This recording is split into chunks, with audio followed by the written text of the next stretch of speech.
Pakistan and New Zealand would be in action और हमारी बात हो रही है आहिस्ता आहिस्ता करके हम स्क्वाड्स पे जा रहे हैं। ग्रुप ए अभी तक हमने कंप्लीट नहीं किया है। ग्रुप ए में एक आखिरी टीम रह गई है, उसके हवाले से हम जरूर बात करेंगे, बट उससे पहले जो डिस्कशन ब्रेक से पहले हो रही थी, Yusuf coming back towards you, pressure handling. जब आप मिडिल में होते हैं, जब आप क्रीज पे होते हैं, जब इंडिविजुअल गेम बन जाता है ये टीम गेम कि सारी दूसरी टीम जो है वो एक बैटर को देख रही होती है और एक तेजी से बॉलर आ रहा होता है बॉल फेंकने के लिए, कैसे करते हैं आप अपने प्रेशर को हैंडल? इसमें देखिए, जब आप एंटर होते हैं ना तो ऑब्वियसली प्रेशर तो आप किसी टीम के भी खिलाफ खेल रहे हो, प्रेशर होता है, लेकिन उसको हैंडल करने का एक तरीका होता है। वो आपकी प्रैक्टिस है, जो आपने मेहनत कोशिश की है उस पर यकीन होना चाहिए, और फिर आपको दूसरा ये भी यकीन होना चाहिए कि अब मैं अगर थोड़ी देर खेल जाऊंगा तो ये जो अभी सिचुएशन है ये थोड़ी थोड़ी और उनकी तरफ प्रेशर जाएगा। आप क्या करते थे? मैं वही बताने लगा। तो आप थोड़ा सा स्टे करते हैं। उस टाइम इतना टाइम होता था कि आप इतनी डॉट खेल सकते हैं, अब नहीं है, क्योंकि अब आपको 350 पौने 400 करना है। उस वक्त 270 280 का होता था, तो उसमें आप कर सकते। उस दौर के क्रिकेट के हिसाब से वो भी आज के हिसाब से तो उतने ही है, 350 पौने 400 है, क्योंकि फील्डर्स का और दो नए बॉल का बहुत फर्क है और 40 ओवर तक पावर प्ले है। तो उसमें ये था कि आप स्ट्राइक रोटेट कर रहे होते थे, गैप में खेलने की कोशिश करते थे, जो अच्छा बॉल आता था उसको लीव करते थे, टेक्निक पे बहुत फोकस होता था। मेंटली स्ट्रांग भी हैं, क्योंकि आप बहुत बड़े बड़े प्लेयर्स के साथ खेल रहे हैं। हमें पता है कि यार हम इस टीम में खेल रहे हैं तो लाज़मी बात कोई ना कोई चीज़ है, अल्लाह ने कोई हमें सलाहियत दी हुई थी, इस टीम में खेल रहे हैं, तो इसलिए वो भी लेवल हमारा ठीक होता था और साथ टेक्निक भी। तो उसको सारी चीज़ों पे अपना यकीन करके हम उस इनिंग को बिल्ड कर रहे होते थे, और बहुत मरतबा हम कामयाब भी हुए हैं, कभी दफ़ा आउट भी हो जाते थे। लेकिन ये एक प्रोसेस यही है कि आपको अपनी मेहनत कोशिश टेक्निक पे पूरा काम होना चाहिए, क्योंकि टेक्निक के बगैर मुश्किल हो जाता है ज़्यादातर परफॉर्म करना। एक दो बार आप कर सकते हैं, लेकिन ज़्यादा टाइम आपने अगर परफॉर्म करना है, जैसे बहुत से लोगों ने किया हुआ है, पास्ट में भी किया, अभी भी कर रहे हैं, बहुत से लोग कर रहे हैं, तो टेक्निक सॉलिड होनी चाहिए, साथ आप मेंटली भी स्ट्रांग होने चाहिए कि जो मेरे पास है मैं बेस्ट हूँ इस पूरी टीम में, दोनों टीमों में मैं सबसे अच्छा हूँ। ये भी यकीन आपको होना चाहिए अल्लाह से डर के कि यार मैं इन सबसे अच्छा हूँ। तो फिर तो हम कुछ करेंगे ना, जो मैं करने जा रहा हूँ मुझे यकीन होगा तो वो होगा ना। बट यूसुफ सारी चीजें बता दी, वो गुण नहीं बताया आपने। बहुत लंबी लंबी इनिंग्स है आपकी, क्या सोच के आप वो लंबी लंबी इनिंग्स खेलते रहे, क्या क्या सोचते थे जहन में? मतलब कहीं ना कहीं थोड़ा सा तो फियर होता है। नहीं, मैंने तो पहले ही कहा है कि प्रेशर भी होता है, फियर भी होता है, लेकिन इस चीज का फियर नहीं होता कि आउट हो जाएंगे। अगर ये फियर लेके गए तो आउट हो जाएंगे आप, जैसा सोचेंगे वैसे ही हो जाएगा। इस चीज का फियर लाना ही नहीं कि मैं आउट हो जाऊंगा। कैसे कंट्रोल करते थे? जहन में तो आते हैं ना सारे नेगेटिव। मजे लेता था बैटिंग के, बैटिंग के मजे ले। मैंने क्यों ड्रेसिंग रूम में जाके बैठूं, मैंने अपने मजे के लेना। अब आपने 50 ओवर फील्डिंग की है तो 50 ओवर में कराया। ये अच्छा है, अच्छी अब टीम मेरी बारी में भी फील्डिंग करो। हमें जरा एज था, मैं सईद भाई इंजी भाई के साथ खेला हूँ, उनकी जो क्रिकेटिंग चीजें थी ना, उनसे मुझे बहुत फायदा हुआ है। तो मैं समझता हूँ कि वो खामोश उस्ताद थे हमारे दोनों, क्योंकि इंजी भी बहुत कम बोलते थे। अगर लेकिन बहुत बड़ा ब्लंडर कर रहे होते थे फिर वो थोड़ा सा आके कहते थे कि थोड़ा देख के अभी थोड़ा देख के। जब ब्लंडर होते हैं ना, आप बैटिंग कर रहे थे, दोनों आते हैं, तो वो उस टाइम वो कहते थे थोड़ा अभी देख के।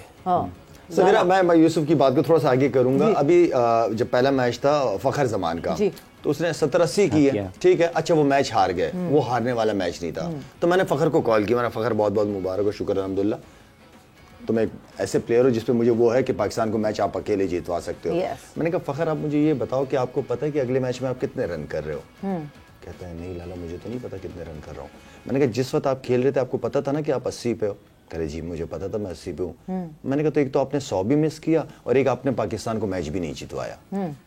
आपने नीचे वालों पे छोड़ दिया, ठीक है, आपको पता था कि नीचे वाले प्लेयर आएंगे वो कितने रन करेंगे। कहते नहीं मुझे तो नहीं पता था। मैंने कहा तुम्हें तो पता था ना कि तुम 80 पे खड़े हो और एक जेन्युइन बैट्समैन हो, तो कमबैक है तुम्हारा, पाकिस्तान को तुम जितवा सकते हो, तुमने क्यों नहीं जितवाया? तो उसको मैंने मुबारकबाद भी दी, लेकिन उसको एक मैसेज मैंने दिया कि यार जब मौका हो ना तो फिर मौका बड़ा करो। 100 सबको याद रहेंगे, 70-80 ठीक है बहुत किए, लेकिन 100 याद रहते हैं। तो इस तरह के मौके जो है वो मिस नहीं करने चाहिए एज अ बैट्समैन। मौके पे चौका मारना जिसे कहते हैं, वाकई वही करना चाहिए। लाला, आप क्या करते थे प्रेशर को हैंडल करने के? किसको? मैं प्रेशर जी जिस तरह यूसुफ कह रहे हैं, सब हम सब जानते हैं कि प्रेशर होता है, और प्रेशर होता है एक्सपेक्टेशन का, परफॉर्मेंस का प्रेशर होता है, मीडिया का प्रेशर, सारा कुछ ये वो। तो उसमें ये होता है कि यार बस मैंने करना है, जो मेरे खिलाफ टीवी पे बैठ के मेरे खिलाफ बात कर रहा है उसको मैंने परफॉर्मेंस से ही खामोश करना है। तो वो परफॉर्मेंस ही होती थी आपके पास। और जिस तरह यूसुफ ने कहा, क्योंकि हम इतने सारे, हम लोग छोटे यंग थे, इतने बड़े नामों के साथ क्रिकेट खेली हुई थी, ठीक है ना। उस वक्त ये था कि अगर आपने कुछ नहीं किया, हमें पता था कि मैच विनर वो भी है, वो भी है, वो भी मैच जितवा देगा, तो वो प्रेशर आपसे थोड़ा सा कम हो जाता है। अब आपके पास टीम में इतने मैच विनर्स है नहीं, अब हर एक को अपना अपना परफॉर्म करना पड़ेगा। ये जो जैसे शायद मैंने कहा कि अब आपके पास मैच विनर नहीं है, लेकिन जब ज्यादा हो तो फिर ज्यादा दबाव नहीं आता, क्योंकि किसी अगर आप उसमें परफॉर्म करेंगे तो फिर आपके ऊपर ज्यादा कोई और बाहर बैठा होगा। नहीं देखिए, उसमें टीम में रहने के लिए परफॉर्मेंस देनी पड़ेगी, क्योंकि बहुत बड़े प्लेयर है ना। अब मैं सलीम भाई की जगह पे आया हूँ, अब सलीम भाई इतने बड़े प्लेयर हैं, अगर मैं परफॉर्म नहीं करता तो मैं बाहर हो जाता। तो इसलिए आपको जिनके साथ खेल रहे हैं उनका एडवांटेज भी है, क्योंकि सीखने का मौका बहुत मिलता है, और डिसएडवांटेज ये है कि आपने अगर कुछ नहीं किया तो कोई और आ जाएगा। अच्छा, कोई एक शॉट वापस ले जाती है, जैसे भी आपने शुरू में एक कुंबले का जिक्र किया कि आपने उसको निकल के छक्का लगाया। नहीं, खड़े खड़े सिडनी में आपने जब 100 किया उसमें शैन वॉर्न को, तो इस किस्म के शॉट वापस ले आते। बिल्कुल, आपको कॉन्फिडेंस होता है ना अपनी शॉटों में, जब लगते हैं ना तो फिर और ज्यादा आपको कॉन्फिडेंस आता है कि यार मैंने शेन वॉर्न को छक्का मारना, मेरा मकसद है कि सेंचुरी का बेस्ट बॉलर इस टाइम सारे भी मिला लेना तो उसके करीब भी नहीं आते।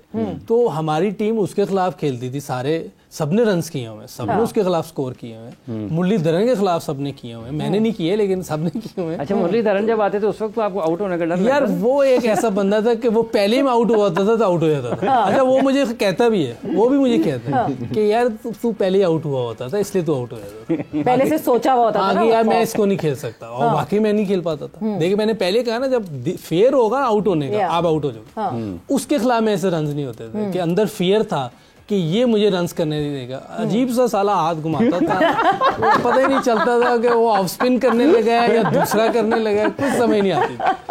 और उसके लिए एक ही हल था कि स्वीप शॉट बहुत अच्छी होनी चाहिए, वो मेरी इतनी अच्छी नहीं थी। वो मेरी इतनी अच्छी नहीं थी। तो वो यही एक चीज जो कि हम पाकिस्तान टीम में देखते हैं कि ऐसा एक कॉम्बिनेशन नहीं बना कि सीनियर्स और जूनियर्स उस तरह मर्ज हों जिस तरह आप लोगों ने सीखा उस टाइम फ्रेम में, कि आप लोगों के साथ सीनियर्स इस तरह थे। शायद एक लैकिंग जो हम पाकिस्तान टीम में देखते हैं कि लड़का नया जो आता है वो उस तेजी से ग्रूम नहीं होता जितनी तेजी से आप लोग ग्रूम हो। बिल्कुल सही नोट किया सवेरा आपने। हमारे जो बना है वो इसी तरह, हम जब नए नए आए थे सारे सीनियर्स थे, ऐसे ऐसे मैं आया, सकलैन आया, शोएब आया, रजाक आए, देन मोहम्मद यूसुफ आए। तो ये आहिस्ता आहिस्ता करके हुए एक यंगस्टर्स के लिए उस दौर के अंदर टीम में जगह बनाना बहुत बड़ी बात थी। खासतौर पर बैट्समैन जो यूसुफ कह रहा है कि मैंने मलिक साहब की जगह है, तो ये बहुत बड़ी बात थी। और आपको सीखने को, हमने वसीम भाई वगैरह, इंसी भाई, इनको देख के सीखा है कि हारे में मैच कैसे जीतते हैं ये लोग, और उस जीत को कैसे एंजॉय करते हैं ये लोग। तो ये आप सीखते हो एक साथ सारे। अब धोनी था, धोनी को इन्होंने कप्तान बनाया, सचिन भी खेल रहा है, राहुल भी खेल रहा है, सौरभ भी खेल रहा है, लक्ष्मण भी खेल रहा है, ठीक है ना।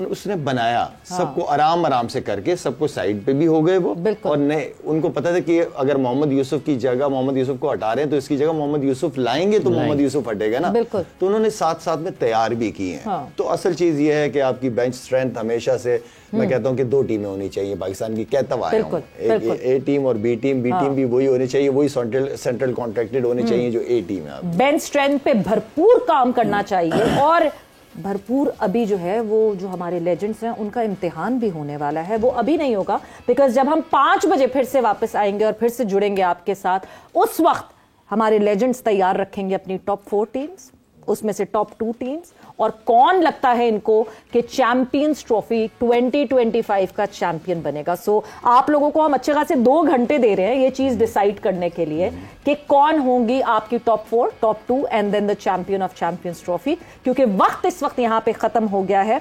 और जब हम 5 बजे वापस आएंगे, सो ग्रुप ए में रहता है बांग्लादेश की टीम के हवाले से बात करेंगे, साथ ही साथ keep asking questions, #AskLala, #AskYusuf, and with that Savera Pasha और हाफिज इमरान को इजाजत दीजिए। अपना बहुत ख्याल रखिएगा, टेक केयर, बाय बाय, अल्लाह हाफिज।